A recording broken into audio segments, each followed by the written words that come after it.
오늘은 하나님의 선물 마태복음 65번째 시간으로 기적을 훔치다, 기적을 훔치다라는 제목으로 우리 하나님 말씀 함께 나누도록 하겠습니다.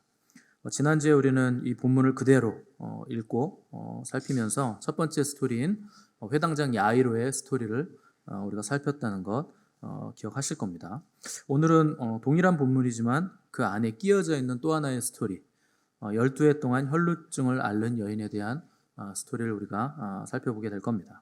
이 회당장 야이로하고 12해 동안 혈루증을 앓는 이 여인하고 비교를 해보면 굉장히 흥미로운데 굉장히 많은 비교 내용이 있습니다. 첫 번째는 회당장은 남자고 혈루증 여인은 여자죠. 남자 여자가 비교 대상이 되는가 싶겠지만 당시의 여자라는 그 신분은 굉장히 불리한 입장이었습니다. 여자분들은 섭섭하게 들으실지 모르겠는데 당시 여자들은요 사람이라기보다는 남자의 재산 정도로 여겨지는 때였고, 그래서 인구수를 셀 때도 여자는 수에 세지도 않아요. 그러니까 여기 지금 수 세면요 몇 명 안 돼요. 남자분들만 세보면 그게 우리 인원수 전부라는 거죠. 이 당시라면 그랬다는 겁니다. 그리고 그 율법사들이 율법의 세부적인 내용을 가르칠 때 여자에게 율법의 아주 귀중한 진리를 가르치고 전하는 것은 굉장히 부도덕한 것으로 여겼습니다. 여자들은 율법의 세부적인 그 깊은 진리를 알아서도 안 되는 존재였다는 거죠. 그만큼 여인들을 천시하는 문화가 팽배했기 때문에 여자들의 건강이나 생명을 존중하는 분위기는 절대 아니었다 하는 것을 우리가 기억을 하셔야 됩니다. 또 한 가지의 비유는 회당장은 굉장히 부유한 기득권 계층이죠. 근데 이 여인은 가난하고 또 병들고 비천한 여인이었다 하는 겁니다. 그러니까 회당장이라는 그 직분 자체가 모든 백성들의 존경을 받는 직분이잖아요. 그러니까 그 당시에 회당이면 예루살렘 성전은 너무나 멀고 이 가버나움은 또 굉장히 북쪽에 있는 도시이다 보니까 성전으로 들락날락하기엔 거리가 멀어서 유대인들이 회당을 이제 곳곳에 지어놨는데 그 지역에서 신앙이 가장 좋다 하는 사람이 회당장 하는 겁니다. 특별히 장로들 중에서 가장 괜찮은 사람, 뛰어난 사람, 그 사람이 회당장인데 이 야이로는 그런 신분을 가지고 있었다는 거죠. 그런데 이 12해 동안이나 혈루증이 지속되고 있는 여인은 회당에 들어갈 수 있는 자격조차 없는 여인이에요. 그러니까 부정하기 때문에 성전에도 못 들어가고 회당에도 못 들어가고 사람들이 모여있는 곳에도 가서는 안 되는 여인이 바로 이 여인이었다는 거죠. 레위기 15장에 보시면 몸에 유출병이 있는 사람은 그 유출병이 생기는 병을 가진 사람과 접촉하는 물건, 밥그릇, 사람, 짐승 할 것 없이 다 부정합니다. 그러니까 부정의 숙주가 내가 되는 거죠. 내가 몸에 유출병이 있다는 것은 그 사람과 같은 공간에 있기만 해도 부정이 전염돼서 나도 부정을 탄다 하는 겁니다. 그게 레위기 율법입니다. 그러니까 때문에 이 여인은 이 병이 낫기 전까지는 절대 성전에도 못 들어가고 회당에도 못 들어간다. 그리고 사람들이 많이 모이는 공공장소에 나가면 잘못하면 죽을 수도 있다 하는 겁니다. 자, 병의 원인은 여러 가지가 있겠죠. 근데 당시 유대 사회에서 몸에서 계속 피가 나온다. 특별히 이 여인이 지금 혈루증에 걸렸는데 이거 하혈하는 걸 말하는 겁니다. 그러니까 여자로서 계속 하혈이 멈추지 않는다는 것은 유대인들에게 있어서 이 병의 원인은 상관없고 분명한 것은 이 여인은 하나님께 저주를 받았다 하는 것으로 여겨졌다는 겁니다. 왜 그러냐? 율법에 따르면 생명은 피에 있습니다. 그런데 피가 계속 빠져나간다? 그럼 생명의 소실이 계속되고 있다는 거죠. 그럼 이 여인은 점점 지금 어디를 향해 가고 있는가? 죽음을 향해서 점점 가까워지고 있다는 겁니다. 그러니까 부정한 것 중에서 가장 부정한 끝판왕이 뭐냐? 죽음이에요.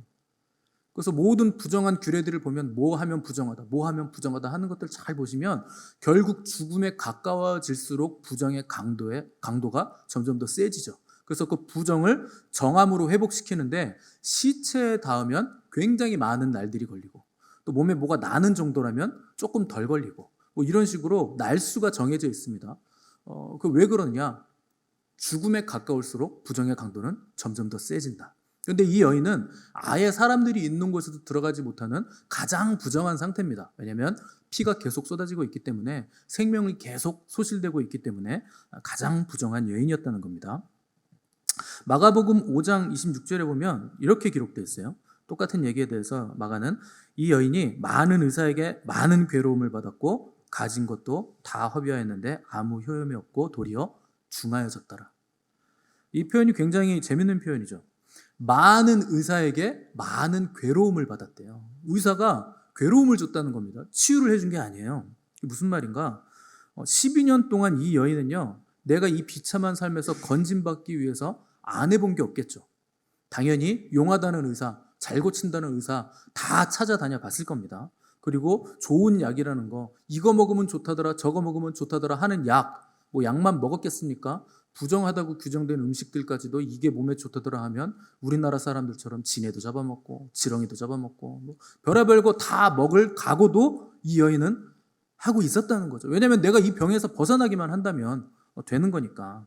그래서 여기저기 의사들을 많이 찾아다녔는데 당시의 의술이라는 것이 뭐 얼마나 많은 발전이 있었겠습니까? 의사들이 이 여자의 돈만 받아먹고 이거 해라 저거 해라 많은 것들을 시켰는데 이 여자는 그거 순종하면서 돈 지불하면서 고생을 했는데 병이 낫기는커녕 병은 오히려 더 중해졌다는 겁니다. 그러니까 의사들이요 병을 고쳐주지는 않고 이 여자가 또 여자이니까 신분적으로 별로 뭐 중요한 사람이 아니다 보니까 그냥 돈만 다 뺏어갔다는 겁니다.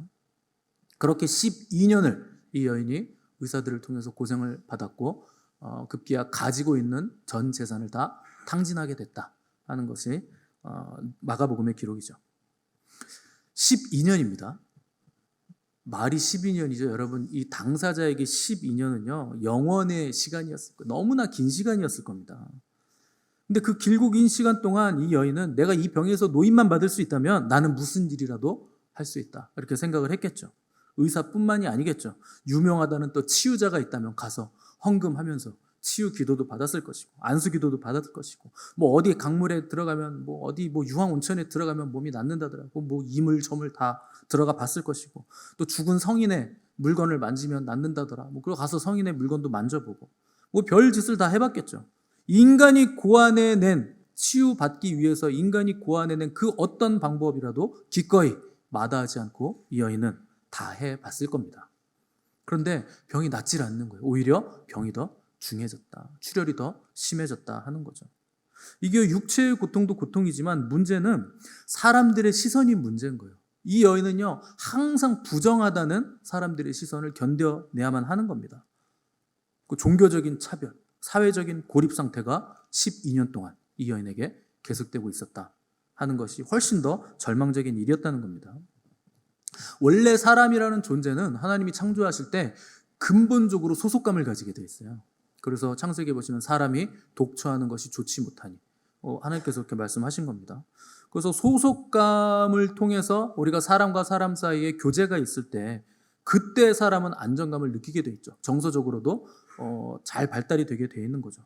근데 사람이 소속감으로부터 박탈당한다 하는 것이 굉장한 두려움입니다. 그래서 인간이 가장 두려워하는 게 소속된 집단으로부터 박탈당하는 거, 내보내지는 거. 그래서 제가 가장 죄질이 안 좋게 생각하는 게 뭐냐면 왕따예요. 사람을 왕따시키는 거. 굉장히 악한 짓을 하는 겁니다. 저는 학교에서 그런 일들을 한다는 걸 믿을 수가 없어요. 그 순수해야 되는 학생들이 한 사람을 전체가 왕따시킨다? 어쩌다가 사람들이 그렇게 악해질 수가 있습니까? 그 어린 나이들에. 소속감을 박탈시킨다는 거 이거 굉장한 형벌이거든요. 여러분 극악한 범죄자들을요 사회에 놔두지 않죠. 왜 그렇습니까? 소속감을 박탈시키는 거예요. 너는 이 사회에 소속될 수 있는 자격이 없다는 거예요. 그래서 어디에 둡니까? 감옥에 갖다 가두는 거예요. 그런데 그 안에서도 극악한 사람들은 어디에 갖다 둡니까? 독방에 갖다 놓습니다. 그 안에 있는 사람들과의 관계, 소속감조차도 박탈시키죠. 왜요? 너무나 극악한 범죄자이기 때문에 너는 홀로 있어라. 이렇게 되는 거죠. 그런데 가장 극악한 사람은 어떻게 합니까? 생명을 끊습니다. 사형이죠. 사형제도는 인간의 존재론적인 이 땅에서의 소속감 자체를 그냥 끊어놓는 겁니다. 자격이 없다는 거죠. 그래서 이 여인이 12년 동안 이 소속감으로부터의 단절, 이거를 계속 느끼면서 고립감 안에서 죽음 같은 외로움 속에서 살아오는 고통스러운 시간을 보냈다는 겁니다.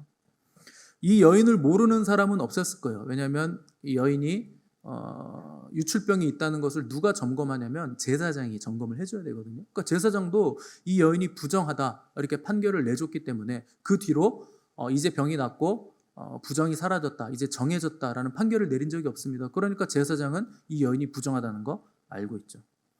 그리고 주변 지역의 그 모든 의사들도 이 여인은 다 찾아다녔을 거 아닙니까? 의사들도 이 여인을 다 아는 거예요. 아, 저 여인 알지.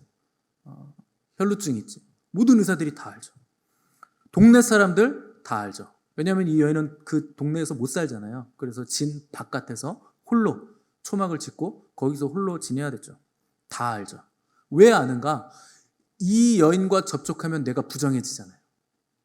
그러면 또 정함의 과정을 거쳐야 되니까 이 여인이 오면 피해 다니기 위해서 이 여인은 누구나 다 아는 여인이었다는 겁니다. 다 아는 여인인데 이 여인은 다 알기 때문에 홀로 지내야 했던 여인이었다는 거죠. 비참한 여인입니다. 그나마 위로가 되는 존재들이라고 해봐야 가족들이 전부였겠죠. 근데 여러분, 긴 병에는요 가족 없어요. 12년입니다. 처음에는 밥도 갖다 주고 도시락도 싸주고 왔다 갔다 했겠지만, 빨래도 해주고 뭐 옷도 갖다 주고 했겠지만, 여러분, 가족들이라고 부정에 노출이 되지 않습니까? 가족도 거기 공간에 있으면 부정해지는 거예요. 그래서 시간이 갈수록 가족들의 방문도 뜸해졌겠죠. 자, 이런 상황에서 이 여인에게 이제 한 줄기 빛이 생겨났는데 소문이 들려온 겁니다.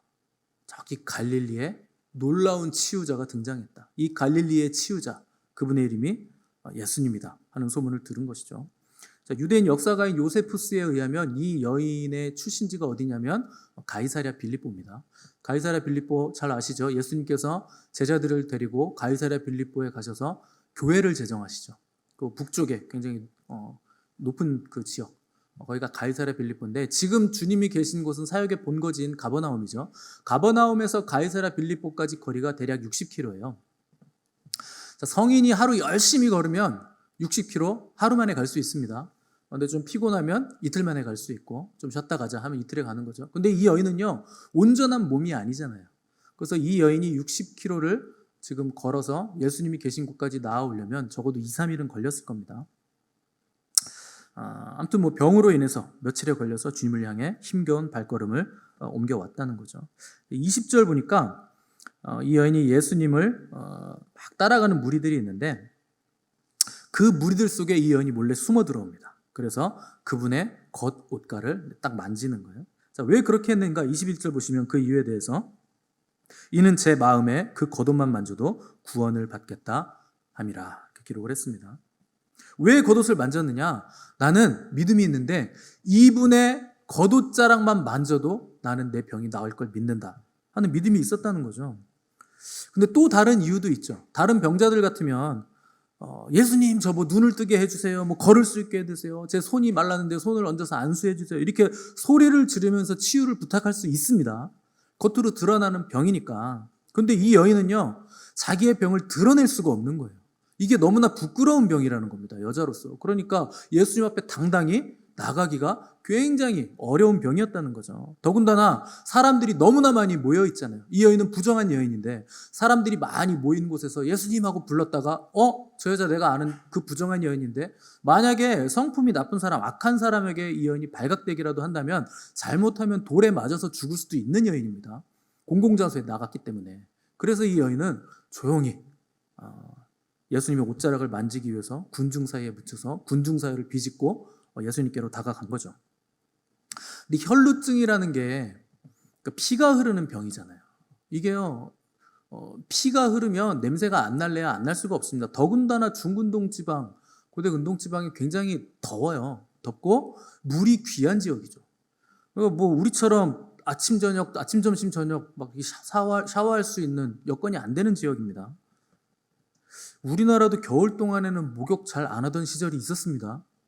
우리나라 같이 물이 많은 나라도. 제 기억에 제가 어렸을 때요 1년에 목욕탕을 몇 번 안 갔어요. 2번 갔나? 구정 때 한 번 가고 추석 때 한 번 가고, 그때 아버지 손 붙잡혀가지고 제가 끌려가가지고 때를 빡빡 밀린 다음에 내놔라, 대가를 내놔라 그래가지고 요구르트 얻어먹고, 그게 1년에 2번 그랬습니다. 뭐 이러니까 제가 굉장히 나이 많은 사람처럼 느껴지는데 실제로 그랬어요. 저 어렸을 때. 물론 지금은 제가 하루 3번도 샤워를 하는데 이때는요 그랬어요. 이 나라도 그런 겁니다. 그러니까 뭐 이렇게 씻을 수 있는 여건이 좋지 않죠. 옷을 매일 갈아입는다? 그럴 수 있는 환경이 아니에요. 거기다가 피까지 흘리고 있잖아요. 그러니까 분명히 이 여인은 다른 사람들 굉장히 신경 쓰였을 거예요. 내가 사람들 모여있는 곳에 갈 때 얼마나 많이 신경이 쓰였겠습니까? 그러니까 이거 머리에 쓰고 알아보지 못하게, 누구도 나를 못 알아봐야 된다. 몸을 숙이고 거의 기어가다시피 해서 엎드린 상태로 주님께 지금 나아갈 수밖에 없었다는 거죠. 마침내 예수님의 바로 뒤까지 이 여인이 근접했어요. 그래서 조심스럽게 예수님의 이제 겉옷을 만지는 거죠. 근데 그때 상황은요, 막 예수님 이리 밀리고 저리 사람이 너무 많으니까 예수님이 밀리고 밀치고 막 난리가 났던 때였죠. 그런데 손을 살짝 댄 그 순간에 예수님에게서 능력이 나와서 이 여자의 병이 고쳐진 거예요. 근데 그거를 이 여인도 느꼈다는 겁니다.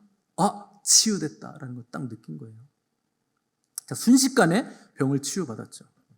어떻게 보면 오늘 제목처럼 이 여인은요, 예수님 몰래 예수님으로부터 나오는 기적을 자기가 훔친 거죠. 자, 근데 이때 여인이 만진 것이 우리는 주님의 겉옷이다 이렇게 표현이 되어 있는데 사실 옷을 만진 게 아닙니다. 여기서 말하는 겉옷자락이라는 단어를 잘 보시면 이게 옷술이라는 뜻이에요. 옷술. 자, 왜 옷술이 있는가? 신명기 22장 12절 보면 이런 게 있어요. 율법인데 너희는 너희가 입는 겉옷의 네 귀에 술을 만들지니라. 모든 유대인들은 겉옷의 네 귀퉁이에 네 개의 그 술이 달려 있어야 됩니다. 술 아세요? 소주, 맥주 이런 거 아닙니다. 그 놀이개 같이 놀이개는 압니까? 갑자기 그런 거 이렇게 술 이렇게.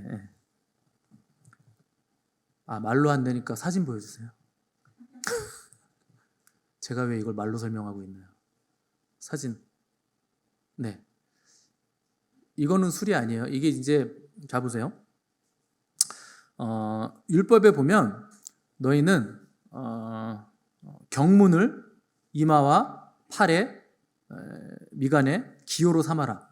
그리고 내 귀퉁이에는 술을 달아라. 이게 유대인들의 반드시 겉모습에서 나타나야 되는 겁니다. 지금 경문이 뭐냐면 지금 이분이 팔에 감아놓은 거 있죠. 저게 가죽끈 같은 건데요. 저게 뭐가 새겨져 있냐면 하나님 말씀이 새겨져 있어요. 네 손목과 내 미간에 표가 되게 해라 그러잖아요. 그러니까 이 사람들은요 이거를 문자 그대로 그냥 하는 거예요. 이거 원래 미간에 표가 되게 하라는 거는 내 생각이 말씀화돼야 된다. 내가 손으로 하는 모든 일들이 말씀화돼야 된다. 이런 의미인데 이분들은 요거를 그냥 문자 그대로 해석을 한 겁니다. 그래서 손목에도 감고 머리에 보시면 테필라가 있죠. 보입니까? 상자. 다음 그림 보여주세요. 머리에도 있죠. 부자지간에도 머리에도 저 머리에 저게 테필라라 그래. 얘도 테필라고 얘도 테필라라 그러는데 저 안에도 말씀이 쓰여져 있는 그 조각이 들어가 있습니다. 이마에, 머리에, 미간에 말씀 있고 손목에도 말씀이 있는 거죠. 자, 그 다음 사진 보시면 너희가 입는 겉옷에 내 귀에 술을 만들어 달지니라. 자, 저 하얀 술 보이십니까? 원래 이 술은요 청색으로 해야 돼요. 율법에 의하면. 근데 현대 유대인들, 오리지널 정통 유대인들은요 흰색으로 많이 합니다. 저게요 길이가 길면 길수록 훨씬 더 거룩하고 종교적인 사람이라는 뜻입니다. 근데 그 길이를 누가 정할까요? 지가 정합니다. 누가 정해주는 거 아니에요. 자기가 내 경건을 과시하고 싶을 때는요 길게 만든다는 거예요. 나 이 정도야. 나는 율법의 아들이야. 뭐 이렇게 한다는 거죠. 그래서 마태복음 23장 5절 보시면 예수님께서 종교인들을 책망하는데 뭐라 그러시냐면 그들의 모든 행위를 사람에게 보이고자 하느니 곧 그 경문 띠를 넓게 하며 아까 그 팔에 감은 띠 있죠. 그게 이렇게 얇은데요. 이거를요 엄청 넓게 만든다는 거예요. 그래서 그걸 넓게 감는다는 거죠. 나 이 정도다. 과시를 한다는 거죠. 또 경문띠를 넓게 하며 옷수를 길게 하느니라. 이게 바리새인과 서기관들이 하는 일이라는 겁니다. 옷수를요 엄청 길게 만드는 거예요. 그래서 예수님 당시에 바리새인과 서기관들 중에 술이 너무 길어가지고요 뒤에 있는 사람에게 막 술이 밟혀가지고 옷이 떨어지는 경우도 허다했습니다. 그만큼 길었다는 거예요. 누가 길게 했느냐? 자기가 자기의 의를 드러내기 위해서 길게 달았다는 거죠. 다음 사진 보여주세요. 요건 학생들인데 이제 막 성인이 된 아이들 성인식 이제 한 거죠. 길죠. 저 학생 뒤에 있는 학생 술이 길죠. 이제 갓 달았는데 이제 겸손을 좀 더 배워야 되는 애입니다. 자, 요게요. 겉옷에는 무조건 내 귀퉁이에 이제 술이 달려 있어야 된다는 거죠. 이 여인이 잡은 것이 만진 것이요. 이 겉옷이 아니고 겉옷에 달려 있는 술을 잡은 겁니다. 저 술을 만진 거예요. 근데 이 술에 대한 내용이 여러 가지가 있는데 문제는 예수님이요. 이 여인이 술을 딱 잡으니까요. 예수님 자신도 자기에게서 능력이 나간 걸 아셨다 그랬어요. 그래서 회당장 야이로의 딸을 급히 고치러 가는 와중에 멈춰 서셔서 주님이 누가 내 옷술을 만졌느냐 물어보신 겁니다. 이게 왜 그러냐? 술은요 아무나 만질 수 없습니다. 가족이나 친척은 만질 수 있어요. 그런데 아무나 만질 수 없고 특별히 부정한 사람, 이방인, 나병 환자, 혈루증에 걸려있는 부정한 병에 걸린 사람은 절대 옷술을 만질 수 없습니다. 그런데 이 여인은요 그 금기를 깨고 예수님의 옷술을 만져버린 거예요. 자, 예수님 당시에 1세기 랍비 문헌에 보시면 이런 내용이 있어요. 온전하지 않은 자가 온전한 자의 술을 만지면 그 사람이 온전해진다. 그러니까 온전하지 않은 사람이, 부정한 사람이 온전한 자의 술을 만지면 그 부정한 자가 온전해진다. 그 부정이 사해진다는 거예요. 그런 내용이 있습니다. 그러니까 경건한 자, 극도로 경건한 자의 겉옷의 옷술을 만지면 신기한 능력이 나타난다 하는 내용이 있다는 거죠. 그런데 율법에는 또 이런 내용이 있죠. 여인이 피에 유출이 있으면 부정하며 그 여인과 접촉하는 물건도 부정하고 그 여인과 접촉하는 사람도 부정하게 된다. 자, 그러니까 이 상황은 뭡니까? 거룩과 부정이 지금 충돌하는 거예요. 이 여인은 부정의 끝판왕이고 예수님의 옷술은요 거룩의 끝이죠. 예수님이 하나님이시니까. 그러니까 지금 부정과 거룩이 이 여인이 옷술을 만짐으로 인해서 지금 충돌이 일어난 거죠. 과연 누가 이길 것인가 하는 것이죠. 이 여인은 부정을 퍼뜨리는 여인, 주님은 거룩을 퍼뜨리는 분이라는 거죠. 그런데 구약 시대까지, 예수님 시대까지에도 부정한 것이 거룩한 곳에 가면 부정이 훨씬 강했어요. 거룩이요 깨집니다. 부정한 것이 같은 공간에 있는 순간 거룩이 깨져요. 부정을 탄다는 거죠. 그래서 무조건 부정한 것이 이기는 구조, 거룩은 오염되는 구조가 구약의 레위기 율법의 구조였다는 거죠. 그래서 이 여인도 감히 주님 앞에 드러내놓고 가지를 못하는 거죠. 그런데 이게 왜 언제부터 바뀌느냐? 예수님이 이 땅에 오시면서부터 이게 바뀌는 거예요. 이제부터는 주님은요 거룩의 강도가 훨씬 더 세다는 걸 보여주시는 거예요. 부정이 거룩을 이기는 게 아니고 예수님이 오신 이 시대부터는 거룩이 부정을 이긴다 하는 걸 주님이 보여주신다는 거죠. 그래서 주님은 늘 누구랑 어울립니까? 부정한 자들, 세리, 창녀, 죄인들, 이 사람들과 어울리면서 그들을 회심시키죠. 그러니까 부정이 예수님을 오염시키지 못하고 오히려 예수님이 가는 곳마다 그들이 거룩의 영향을 받아서 그들이 하나님께 나와 하나님을 믿게 되는 일들이 발생한다는 거죠. 그러니까 이건 구약의 패러다임을 완전히 뒤집어 놓으시는 놀라운 사건을 주님께서 계속 일으키시고 계신다는 겁니다. 그 중에서도 가장 놀라운, 거룩이 부정을 이기는 가장 놀라운 사건은 뭐냐? 예수님이 죽은 나사로를 찾아가신 사건이에요. 거룩의 끝, 시체잖아요. 근데 나사로는요 이미 죽은 지 나흘이 돼가지고 썩는 냄새가 나는 시체였어요. 그러니까 부정의 부정, 끝에 가 있는 썩는 냄새가 나는 시체를 주님이 찾아가셨는데 주님의 거룩이 이미 썩어버린 부정을 완전히 꺾어버리셨다는 거죠. 그래서 사망 권세를 이기시는 거룩함을 그분이 보여주시면서 그분이 누구이신가? 그분은 사망 권세를 이기시며 죽음을 이기시는 생명의 수여자이시고 온 민족을 구원할 메시아가 되신다 하는 것을 주님이 만천하에 드러내 보여주고 계셨다는 겁니다. 그래서 혈루증 여인이 예수님의 옷술을 만졌을 때 자기 병이 치료되었다는 걸 즉각적으로 느꼈고 그대로 기뻐하면서 그래도 두렵잖아요. 예수님의 옷술을 자기가 만졌으니 그대로 빠져나가려고 했을 거예요. 예수님이 스탑! 누가 나를 만졌느냐? 공개적으로 노출을 시키죠. 왜 공개적으로 이 여인을 노출시키셨는가? 창피 주려고 그러셨을까요? 아닙니다. 이 여인은요 10 12년 동안 사람들에게 노출될까봐, 들킬까봐, 사람들이 자기를 알아볼까봐 항상 전전긍긍하면서 숨어 지내야 했던 여인이에요.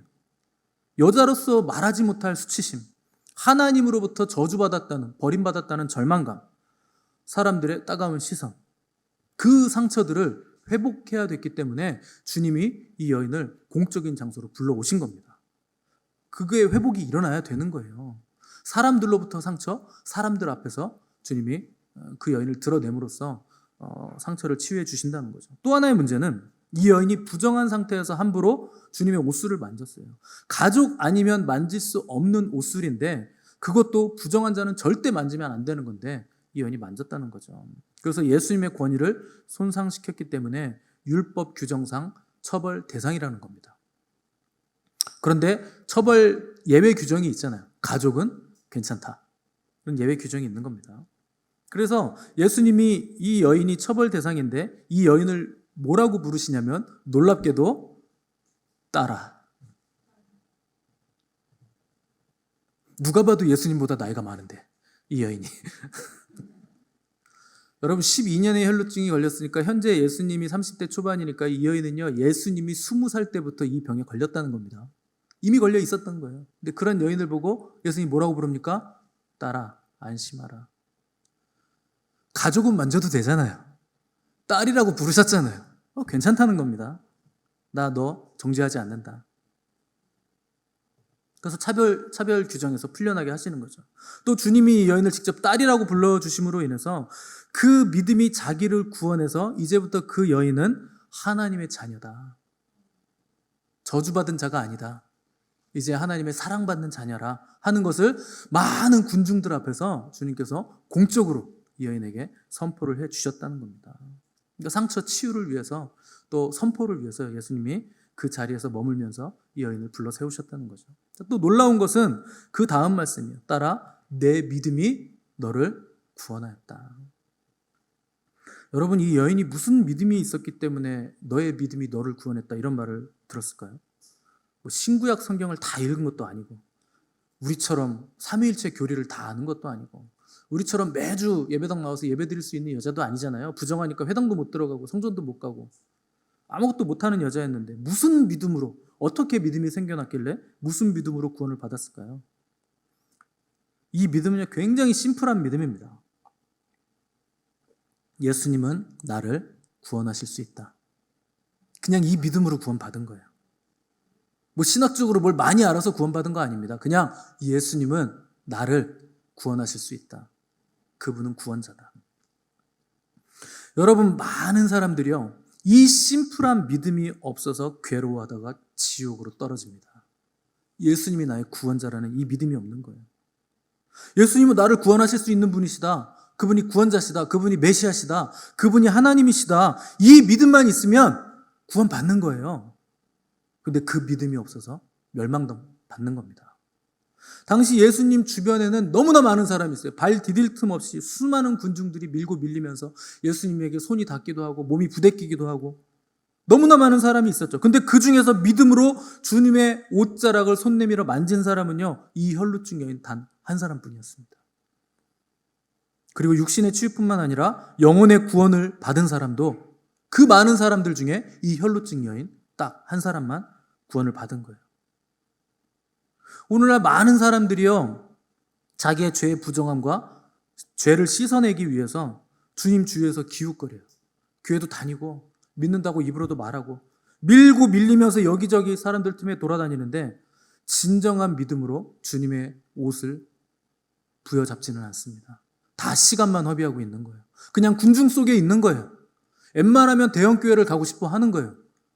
그냥 사람들 틈에서 조용히 그냥 내가 크리스찬으로서 명목상 예배는 드려야 되니까 나 사람들하고 부대끼는 것도 싫고 나 혼자 예배 드리고 왔으면 좋겠다.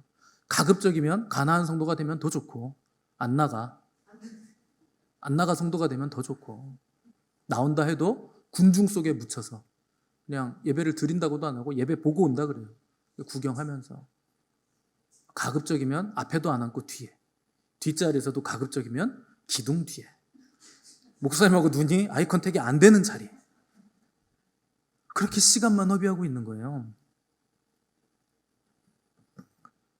복음서에 보시면 예수님이 제자들을 배에 태워서 먼저 보내시는 장면이 나와요. 근데 곧 풍랑이 일어나죠. 그래서 예수님이 산 위에서 기도하시면서 풍랑이 일어난 갈릴리 바다를 보고 제자들이 막 허우적거리는 것을 보시면서 예수님이 물 위를 걸어서 제자들에게 다가가십니다. 왜 하필 물 위를 또 걸어가셨을까요? 날아가셔도 되고 배로 그냥 날르셔가지고 착지 딱 하면 우와 주님 멋있잖아요. 아니면 건너편으로 먼저 순간이동하셔서 기다리셔도 되고 뭐 여러 가지 방법이 있는데 굳이 또 멋있게 등장하시려고 물 위를 팍 걸어가지고 그 비 오고 폭풍 치는 밤에 제자들이 보면 영락없이 귀신이다 오해할 수밖에 없도록 실제로 제자들이요 귀신이다 막 놀라면 유령이다. 그때 주님이 뭐라고 하시냐면 내니 두려워 말라. 나야 두려워 말아라. 그러시죠. 그때 베드로가 뭐라고 하냐면 주님이시거든 저도 걷게 해주세요. 저도 물 위를 걷게 해주세요. 그때 주님이요 와라 한마디 하십니다. 그래서 베드로가 최초로 물 위를 걸은 사람이 된 거예요.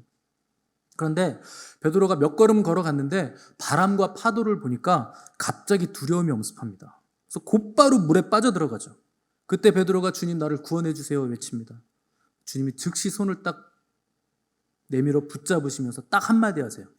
믿음이 적은 자여 왜 의심하였느냐. 여러분 베드로가 물 위를 걷는데 필요한 건 딱 한 가지였습니다. 그게 뭔지 아세요? 믿음이에요. 믿음만 있으면 걷는 거예요. 우리는 이론적으로 물을 걸으려면 오른발이 빠지기 전에 왼발을 딛고 왼발이 빠지기 전에 오른발을 딛고 무슨 이론을 얘기하고 아니면 뭐 기술적인 문제를 얘기하고 아니면 최대한 밥을 안 먹어서 다이어트를 이빠이 한 다음에 몸이 가벼우면 걸을 수 있을지도 몰라. 이런 생각을 할 수도 있겠지만 아닙니다. 물 위를 걷는데 필요한 건 뭐가 필요한 거냐? 딱 하나예요. 믿음이 필요한 겁니다. 주님이 그렇게 해주시면 나는 걸을 수 있다. 여러분의 구원을 위해서 필요한 거 딱 하나예요. 믿음입니다. 혈루증 여인이 예수님 보면서 이분의 옷자락만 내가 만진다면 내 병이 나을 것이라 하는 믿음이 있었기 때문에 주님이라면 나를 구원해 주실 것이라는 그 믿음이 있었기 때문에 주님이라면 나를 물 위로 걸어가게 해줄 수 있을 것이라는 그 믿음이 있었기 때문에 그 옷깃만 스쳐도 태산 같은 내가 지금 가지고 있는 이 문제 얼마든지 해결해 주실 수 있는 분이 이분이시라 하는 믿음이 있다면 문제는 해결되는 거예요. 구원을 받는 겁니다. 여기 계신 분들은 예수 그리스도의 능력을 다 믿으시죠? 그분은 능치 못함이 없으신 분이시고 어떠한 질병도 치유하시는 분이시고 어떤 악한 영도 그분에겐 복종한다. 그분은 그런 분이시다. 이것을 믿는데 여러분 아무 어려움이 없으실 겁니다. 그러니까 여러분이 아멘을 계속 하시는 거잖아요.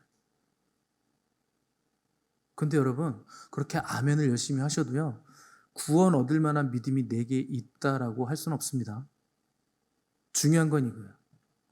그분이 정말 치유의 주님이시고 모든 자연 만물과 악한 영들까지도 귀신들까지도 질병들까지도 그분에게 복종할 수밖에 없는 분이신 건 맞는데 중요한 건 그분이 나도 그렇게 해주실 걸 믿느냐는 거예요. 여러분 그분이 여러분의 문제도 그렇게 해주실 걸 믿으십니까? 여러분의 질병 치유해 주실 거 믿으세요? 그분이 나를 죄와 어둠에서 구원하실 유일한 구원자가 되신다 하는 것을 정말 믿으십니까? 많은 사람들이 교회에 있습니다. 그런데 어떤 분들은요 군중 속에서 밀고 밀리면서요 시간만 허비하고 있어요. 그 주님이 나의 주님인 건 믿지 않는 거예요. 이런 일이 있었대 저런 일이 있었대 와 놀랍다 막 치유가 됐대 와 놀랍다. 그런데 그분이 나에게도 그런 일을 하실 수 있는 분이다. 나에게도 그렇게 해주실 것이다 하는 건 정작 너무 많은 사람들이 믿질 않는 거예요. 여러분 주는 그리스도시요 살아계신 하나님의 아들이십니다. 입으로 시인한다고 해서 되는 거 아닙니다. 성경에는 입으로 시인하여 구원에 이른다고 되어 있지만 그거는요 그 시대가 그런 시대였어요. 왜냐하면 너무나 많은 핍박과 환난이 너 예수 그리스도를 메시아로 인정해? 그럼 너 죽을 거야. 그래도 시인할 거야? 그래도 나는 입으로 예수 그리스도가 하나님이십니다. 그분이 메시아이십니다. 이렇게 시인해서 순교하던 시대였어요. 그러니까 입으로 시인해서 구원에 이른다고 하는 거죠. 오늘날은 아닙니다. 여러분 예수님 믿는다고 입으로만 앵무새처럼 얘기하시면 안 돼요. 흉내만 내시면 안 되는 겁니다. 시인한다는 건 뭐냐? 내가 생명의 위협을 느끼는 핍박과 환난 앞에서도 주님이 하나님이십니다. 그분이 나의 구원자이십니다. 이걸 시인해야 된다는 거예요. 입으로만이 아니라 삶으로 해야 된다는 겁니다.